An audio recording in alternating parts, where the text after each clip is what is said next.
Assalamualaikum warahmatullahi wabarakatuh. Kami dari kelompok 5. Kali ini akan menjelaskan tentang energi biomasa dan juga energi biofuel. Selamat menonton. Ya.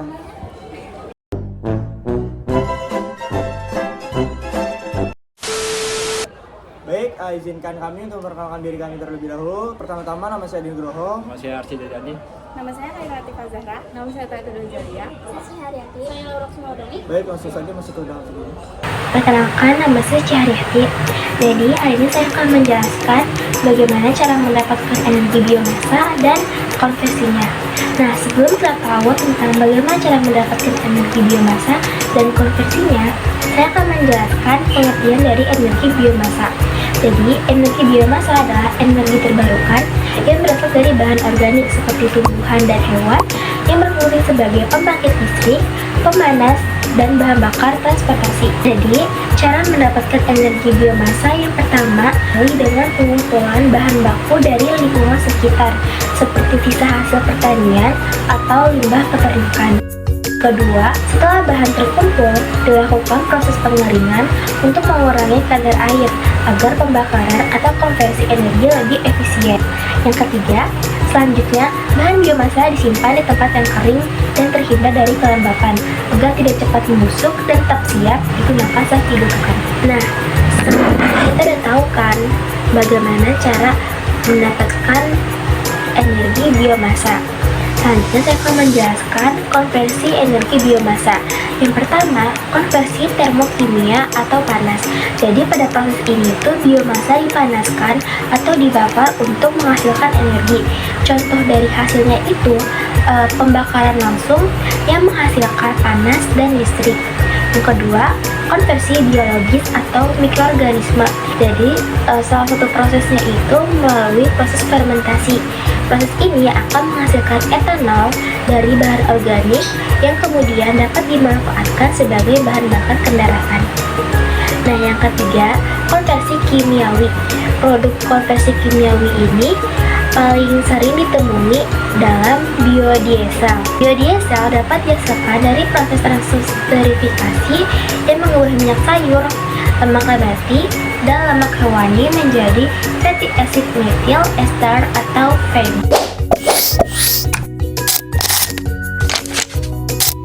Ya, assalamualaikum warahmatullahi wabarakatuh. Oke teman-teman, sebelumnya di sini izinkan untuk saya memperkenalkan diri saya terlebih dahulu. Nama saya Adi Nugroho dari kelas 11 2. Dan di sini saya akan membahas tentang dimana potensi biomasa untuk kehidupan ataupun untuk keseharian dari manusia itu sendiri. Dimana untuk kedepannya dari biomasa ini apakah memiliki potensi yang baik untuk kedepannya atau tidak. Dan di sini saya akan membahas dalam video saya dan penjelasan saya. Dan bagi teman-teman semua diharapkan bisa menyimak dari video saya tersebut. Terima kasih. Baik teman-teman, di sini kita langsung masuk saja kepada potensi yang pertama. Di mana potensi yang pertama itu dari sumber daya ini, yaitu menjadikan sumber daya ini menjadi melimpah. Di mana potensi dari biomasa tersebut yang berasal dari sumber daya organik yang melimpah seperti limbah pertanian, tandan kosong, kelapa sawit, dan juga jerami ini, dan limbah dari industri agro lainnya akan menjadikan limbah ini semakin banyak dalam potensinya dan juga kedepannya yang akan melimpah. Nah teman-teman, potensi dari biomasa dari limbah pertanian dan industri agro sangatlah besar dan juga melimpah di Indonesia. Bisa mencapai angka sekitar 146 juta ton per tahun secara keseluruhan. Sumber daya organik ini dapat dimanfaatkan sebagai sumber energi terbarukan yang berkelanjutan. Nah teman-teman, potensi dari biomasa dari sumber daya organik seperti limbah pertanian, tandan kosong, kelapa sawit, dan juga jerami, dan limbah industri agro di Indonesia sangatlah melimpah dan signifikan. Kelimpahan ini didorong oleh sektor pertanian dan perkebunan di Indonesia yang sangat luas, menghasilkan residu dalam jumlah besar yang dapat dimanfaatkan sebagai sumber energi terbarukan.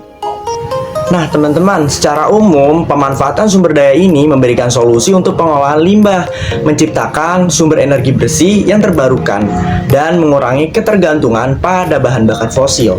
Nah, kita lanjut ke potensi yang kedua, yaitu kapasitas dari energi, di mana potensi biomasa ini di Indonesia diperkirakan mencapai lebih dari 3.000 megawatt atau sekitar 32,6 gigawatt listrik.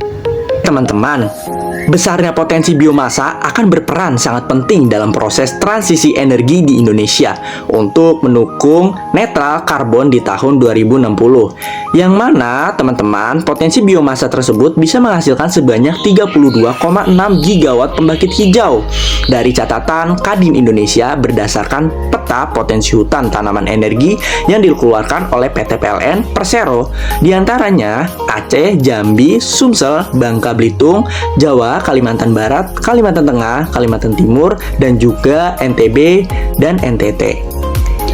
Nah, menurut saya sendiri, pemanfaatan biomasa sebagai sumber daya energi listrik merupakan salah satu solusi untuk meningkatkan rasio elektrifikasi sekaligus mempercepat terwujudnya ketahanan energi nasional. Dari catatannya, terdapat sekiranya energi biomasa dari hutan tanaman energi sebanyak sekitar 32,6 gigawatt. Namun diantaranya berasal dari kelapa sawit, tebu, karet, kelapa, sekam, dan juga singkong ataupun kotoran sapi. Nah, selanjutnya ada yang ketiga dari potensi biomasa ini, yaitu proyeksi masa depan. Pemerintah Indonesia memproyeksikan pembangunan pembangkit listrik terbarukan lebih dari 700 gigawatt pada tahun 2060, dengan 60 gigawatt diantaranya berasal dari bioenergi. Nah, teman-teman, dari yang kita tahu sebelumnya, pemerintah Indonesia memproyeksikan pembangunan Indonesia pembangkit listrik terbarukan dengan total kapasitas lebih dari 700 gigawatt pada tahun 2060, dengan target bauran energi terbarukan mencapai sekitar 73,6% dari total kapasitas yang terpasang. Target ini merupakan bagian dari komitmen pemerintah untuk mencapai net zero emission atau NZE atau lebih netralitas karbon pada tahun 2060 atau lebih cepat. Nah, teman-teman, secara keseluruhan, proyeksi ini mencerminkan komitmen Indonesia untuk beralih ke sistem energi yang lebih bersih dan berkelanjutan guna mencapai target iklim dan ketahanan energi nasional di masa depan. Nah, teman-teman, kita masuk kepada potensi yang terakhir, di mana potensi ini tuh sangat penting. Apa sih potensinya? Nah, potensinya itu adalah potensi dalam ekspor. Indonesia memiliki potensi ekspor biomasa berupa wood, pellet, yang sangat besar dengan potensi devisa mencapai 90 triliun per tahunnya.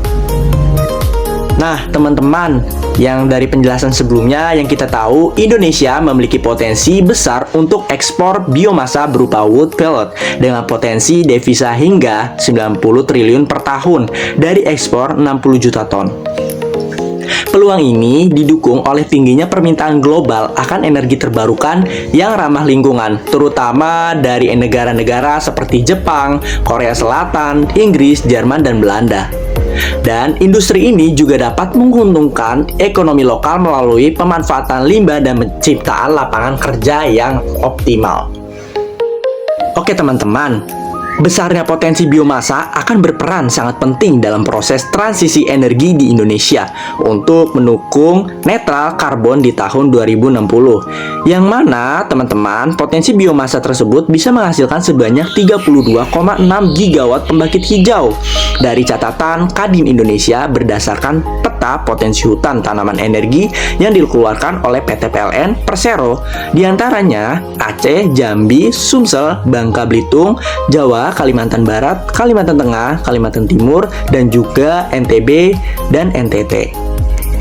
Nah, menurut saya sendiri, pemanfaatan biomasa sebagai sumber daya energi listrik merupakan salah satu solusi untuk meningkatkan rasio elektrifikasi sekaligus mempercepat terwujudnya ketahanan energi nasional. Dari catatannya, terdapat sekiranya energi biomasa dari hutan tanaman energi sebanyak sekitar 32,6 gigawatt. Namun diantaranya berasal dari kelapa sawit, tebu, karet, kelapa, sekam, dan juga singkong ataupun kotoran sapi. Nah, teman-teman, mungkin itu saja yang saya dapat jelaskan dari potensi biomasa atau energi biomasa tersebut. Di mana energi biomasa ini adalah energi yang terbarukan. Dan untuk teman-teman semua, jangan lupa ya untuk memanfaatkan energi terbarukan ini dengan baik dan tidak berlebihan. Oke teman-teman. Selanjutnya itu ada contoh biomasa yang telah berhasil di Indonesia dan juga dunia. Yang pertama itu ada limbah kelapa sawit, sekam padi dan jerami, serbuk gergaji dan juga limbah kayu, lalu ada bambu, lalu ada biogas dari kotoran hewan. Nah yang di dunia itu ada kayu dan pelet kayu, lalu bioetanol, lalu biodiesel, limbah padat perkotaan dan juga alga. Meskipun biomasa ramah lingkungan dan terbarukan, pemanfaatan energi biomasa memiliki beberapa kendala. Yang pertama, ketersediaan bahan baku tidak merata di setiap daerah dan sering bersifat musiman. Yang kedua, kadar air yang tinggi pada biomasa basah menyulitkan untuk proses pembakaran. Yang ketiga, teknologi konversi biomasa masih relatif mahal dan membutuhkan investasi yang besar. Yang keempat, bila proses pembakaran tidak sempurna, dapat menimbulkan polusi udara berupa asap dan partikel halus. Yang kelima, masih kurangnya kesadaran masyarakat dan dukungan kebijakan pemerintah dalam pengembangan energi biomasa. Nah, prospek biomasa kedepannya itu sangat cerah karena potensinya sebagai sumber energi terbarukan yang dapat mengurangi emisi karbon, mengurangi ketergantungan pada bahan bakar fosil, dan meningkatkan ketahanan energi. Biomasa berpotensi besar di Indonesia untuk menghasilkan listrik, memberikan peluang kerja, serta mendukung pemanfaatan limbah yang semakin melimpah. Baik teman-teman, yang pertama itu cara mendapatkan energi dan konservasinya. Biofuel atau bahan bakar hayati merupakan salah satu sumber energi terbarukan yang berasal dari bahan organik cair seperti minyak nabati, tebu, atau singkong. Energi ini dimanfaatkan sebagai alternatif pengganti bahan bakar fosil seperti bensin dan solar karena lebih ramah lingkungan serta diperbarui. Lalu di sini ada proses pembuatan biofuel. Yang pertama yaitu ada fermentasi. Proses ini digunakan pada bahan yang mengandung gula atau pati seperti tebu, jagung, singkong. Dalam proses ini mikroorganisme biasanya ragi mengubah gula menjadi bioetanol. Bioetanol berfungsi sebagai pengganti bensin atau campuran bahan bakar kendaraan bermotor karena memiliki sifat pembakaran yang bersih dan mengurangi emisi gas buang. Lalu yang kedua ada transesterifikasi. Proses ini digunakan untuk mengolah minyak nabati seperti minyak sawit, jarak, atau kedelai. Minyak tersebut direkreasikan dengan alkohol, biasanya metanol, menggunakan katalis tertentu untuk menghasilkan biodiesel. Biodiesel ini dapat digunakan langsung pada mesin diesel tanpa modifikasi besar dan memiliki sifat ramah lingkungan dibanding solar biasa. Di Indonesia punya potensi besar dalam pengembangan biofuel karena kaya akan sumber daya alam. Bahan baku seperti kelapa sawit, tebu, singkong, dan limbah pertanian sangat melimpah di berbagai daerah. Dari bahan-bahan ini bisa dihasilkan biodiesel, bioetanol, dan biogas sebagai energi terbarukan pengganti bahan bakar fosil. Pemerintah juga sudah mendukung program seperti B35, yaitu percampuran biodiesel sawit dengan solar serta pengembangan bioetanol dan biogas di pedesaan. Biofuel memberikan banyak manfaat, antara lain mengurangi ketergantungan pada impor minyak, menciptakan lapangan kerja, dan lebih ramah lingkungan karena menghasilkan emisi karbon yang lebih rendah. Selanjutnya, contoh yang sudah dikembangkan di Indonesia atau di dunia. Di Indonesia sudah ada beberapa contoh biofuel yang berhasil dikembangkan. Salah satunya adalah biodiesel dari minyak kelapa sawit yang digunakan dalam program B35, yaitu campuran 35% biodiesel dengan 65% solar. Program ini sudah ditetapkan di seluruh Pertamina di Indonesia dan membantu mengurangi impor bahan bakar minyak sekaligus menekan emisi karbon. Selain itu, di beberapa daerah seperti Jawa Barat dan Bali, masyarakat sudah memanfaatkan biogas dari kotoran ternak untuk memasak dan penerangan. Dengan cara ini, limbah ternak bisa dimanfaatkan menjadi energi yang ramah lingkungan dan mengurangi penggunaan gas LPG. Ada juga bioetanol dari tebu dan singkong yang diproduksi di pabrik-pabrik seperti di Lampung dan di Malang, dan bisa digunakan sebagai campuran bensin. Sementara di dunia, contoh sukses datang dari Brazil yang menggunakan bioetanol dari tebu sebagai bahan bakar utama kendaraan, dan di Amerika yang memproduksi bioetanol dari jagung. Negara-negara di Eropa seperti di Swedia juga sudah menggunakan biogas dari limbah pertanian untuk bahan bakar bus umum. Baik teman-teman, di sini saya akan menjelaskan kendala dan permasalahannya.